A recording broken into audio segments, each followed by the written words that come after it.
The text message arrived while I was reviewing quarterly reports in my home office, a cup of chamomile tea cooling on my desk. After 15 years of friendship, Natalie had reduced our relationship to a single paragraph. Alex, I think we need some space. My life is moving in a different direction now with the promotion and new social circle. You're sweet, but you wouldn't fit in with successful people. It's nothing personal. We're just in different leagues now. Hope you understand. I read it twice, then set my phone face down on the stack of investment portfolios I'd been analyzing. 15 years. We'd been through college together, survived on ramen noodles, celebrated each other's wins, cried through breakups and family dramas. And now I wouldn't fit in with successful people. The irony wasn't lost on me as I glanced at the document beneath my phone. A confidential acquisition report from Meridian Marketing Group, the very firm where Natalie had just been promoted to senior account director. I picked up my personal phone and scrolled through Natalie's recent Instagram posts. Her feed had transformed over the past 6 months. Designer handbags, champagne brunches, photos with her new tribe of marketing executives. The captions were all variations of blessed, living my best life, and surround yourself with people who match your energy. Our last photo together was from 8 months ago, a selfie at our favorite taco truck, both of us laughing with sauce dripping down our chins. That post had gotten 12 likes. Her latest, posing with a $5,000 handbag at some rooftop bar, had over 300. My laptop chimed with an encrypted email from my business partner, Marcus Chun. Meridian acquisition final docs attached. Board meeting Thursday to approve. They still have no idea who A.M. Stone is. Want to keep it that way until the gala? I typed back, yes. The announcement will be more impactful in person. A.M. Stone, the mysterious investor who'd been quietly buying up marketing firms across the city. What Natalie and her new successful friends didn't know was that Alexandra Marie Stone was the same Alex who wore thrift store finds and drove a 10-year-old Honda Civic. The same Alex who apparently wouldn't fit in with successful people. 3 weeks passed. I didn't respond to Natalie's text, though I noticed she'd already unfollowed me on all social media. Mutual friends reported that she'd been telling people we'd grown apart naturally, and that it was probably for the best since I couldn't relate to her new lifestyle.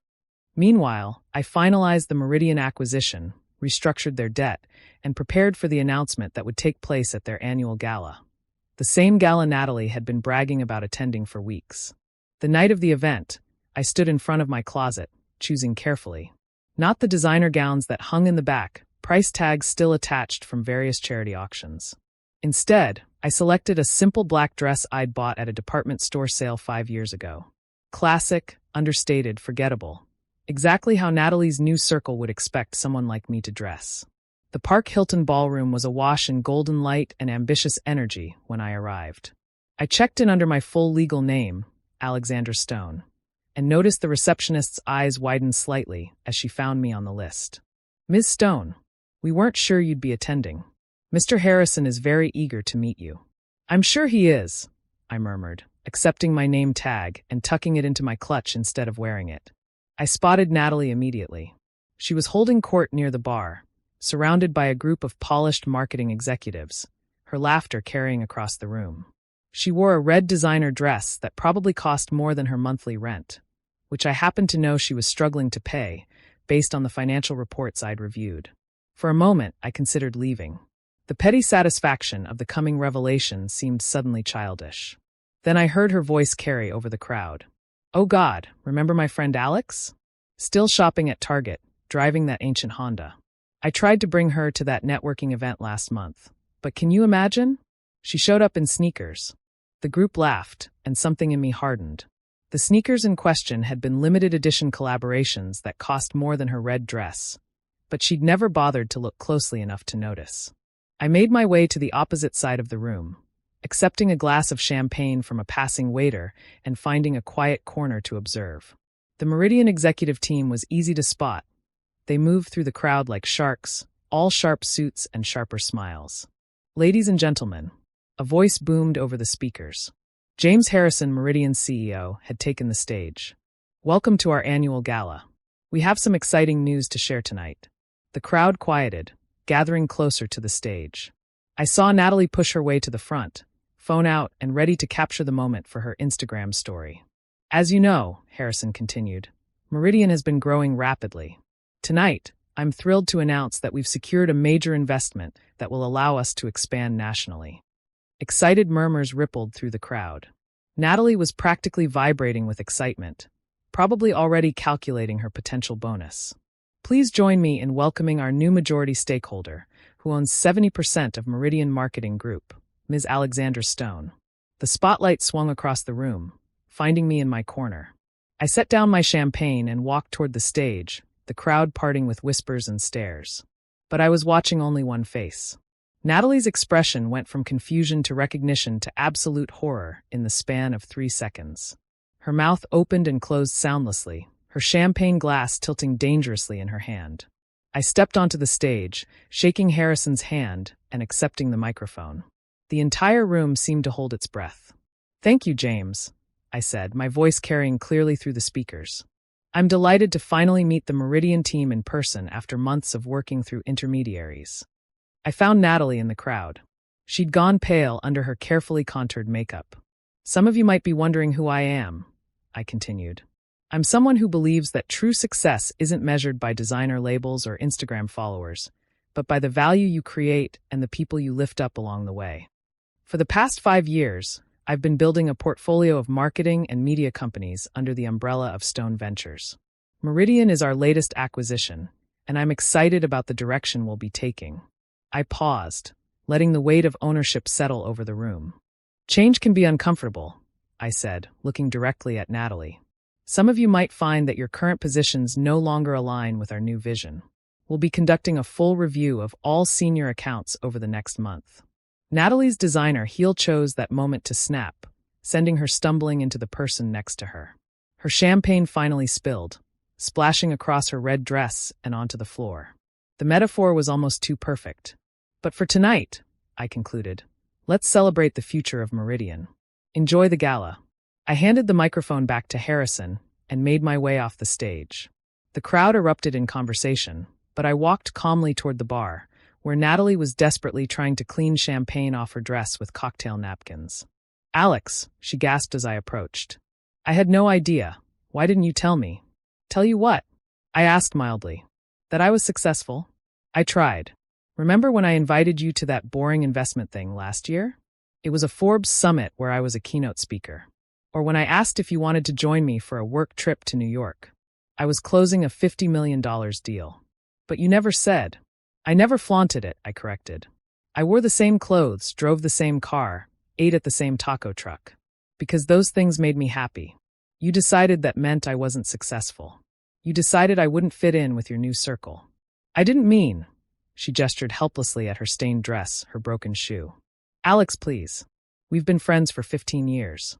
"We're friends," I said quietly. "Until you decided I wasn't good enough for your new life. Tell me, Natalie, how does it feel to discover you're the one who doesn't fit?" Her new circle had disappeared, suddenly busy with their phones or finding urgent conversations elsewhere. Success, apparently, was less attractive when it came with champagne stains and potential job reviews. "My job," she whispered. "Are you going to fire me?" "I don't make emotional business decisions," I said. "Your performance review will be based on your accounts, your results, and your ability to work within our new company culture. Though I should mention, we're implementing a strict anti-bullying policy. Mocking colleagues for their lifestyle choices will be grounds for immediate termination." "Colleagues?" Her voice was faint. "But you own the company. And I work with my teams, not above them. That's how I built a portfolio worth $300 million while you were busy trying to fit in with people who are now pretending they don't know you." I glanced around the room, noting how many of Natalie's successful new friends were suddenly very interested in approaching me. "Alex." Marcus appeared at my elbow, tablet in hand. "The Times wants a quote about the acquisition, and there are several investors hoping to discuss the Patterson Group opportunity." "In a moment," I said, then turned back to Natalie. "A word of advice? Success isn't about who you exclude. It's about who you include. The taco truck owner who gave us free food when we were broke? I helped him franchise. He owns 12 locations now. My thrift store finds. I invest in sustainable fashion companies. That ancient Honda? Reliable, economical, and perfect for someone who prefers to put money into businesses rather than status symbols." Natalie's eyes filled with tears, mascara threatening to run. "I'm sorry. I'm so sorry. I know, I said simply. But sorry doesn't rebuild burned bridges. It just acknowledges the ash. I left her there, broken heel and stained dress, a testament to how quickly carefully constructed images can crumble. The rest of the evening was a blur of conversations, business cards, and strategic planning. Every few minutes, I caught glimpses of Natalie, sitting alone at a table, her phone dark, her new tribe nowhere to be seen. At the end of the night, as I waited for my ancient Honda in the valet line, much to the horror of executives offering their Teslas and Mercedes, I felt my phone buzz. A text from an unknown number. Ms. Stone, this is Natalie Winters. I've submitted my resignation, effective immediately. I need to reevaluate what success means to me. Thank you for the wake-up call. I hope someday I can earn back the friend I threw away for an illusion. I looked back at the hotel, where the gala was winding down, successful people stumbling out in their expensive shoes and uncomfortable clothes. Tomorrow they'd all Google me, discover the extent of Stone Ventures, and suddenly remember how they'd always admired my simple style. But tonight, I drove home in my reliable Honda, stopping at the 24-hour taco truck, where Miguel greeted me with a warm smile and my usual order. No designer dress, no Instagram stories, no circle of successful people, just good food and genuine connection. Rough night, Alex? Miguel asked, noticing something in my expression. Educational, I corrected, accepting the perfectly wrapped tacos.